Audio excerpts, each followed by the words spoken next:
bu gecəni itirməyin, günü deyirəm sizə, nəyi də itirsiniz bu gecəni itirməyin. Əlavə bunu olaraq deyirəm, bu gecə əhya gecəsidir. Saxlamaq istəyənlər evlərində saxlayırlar. Bu bir, çox savab tapışır, verilib bu gecə əhya. Adı Leylətur Rəğaibdir. O gecənin adını mələklər qoyub. Kim o 4-cü gün oruç tutsa və gecənin 1/3 keçəndən sonra, yerdə, göydə nə qədər mələk var, hamısı yığışacaq Kəbəyə. Allah o mələkləri üzün tutacaq, deyəcək, mələklərim, nə istəyirsiniz məndən? O mələklər cavab verəcək Allaha, bir dənə istəyimiz var səndən. Deyəcək, nə istəyirsiniz? Deyəcək, Allah, bu Rəcəb ayında oruç tutanları bağışla, onlar bilməyiblər. Allah mələklər ki, nə qədər mələk var. Siz onu bilin ki, bir dənə duamıza, bir dənə mələk amin desə, duamız qəbuldur. Bir dənə mələk amin desə, duamız qəbuldur. Mələyin duası amini rədd olmur Allah qatında. Allah göydə yer, bilirsiniz göydə yerdə nə qədər mələk var? Allah hər torpağın dənəsi üçün bir dənə mələk yaradır.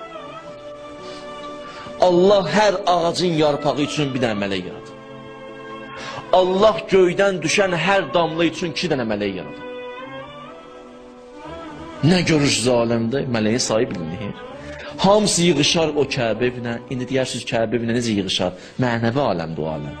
Orada belə deyil ki, sıxlıq olsun. Orada sıxlıq yoxdur ki.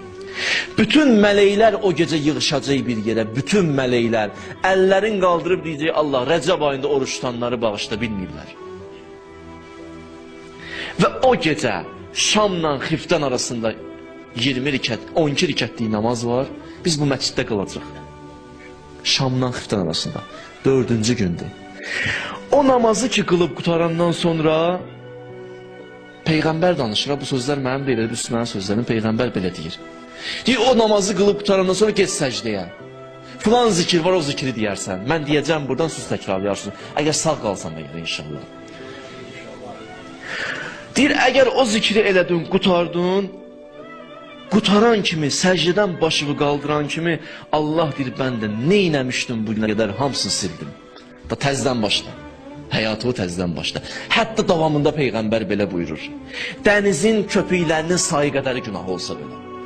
Ağacda olan yarpaqların sayı qədəri günah olsa belə. Dağlarda olan torpaqların dənələrinin sayı qədəri olsa belə. Allah deyir, hamısını bağışladım. Bunu ilə qutardın ya Rəbbəl aləmin, deyir, yox. Qiyamət günü gələrsən. Qohum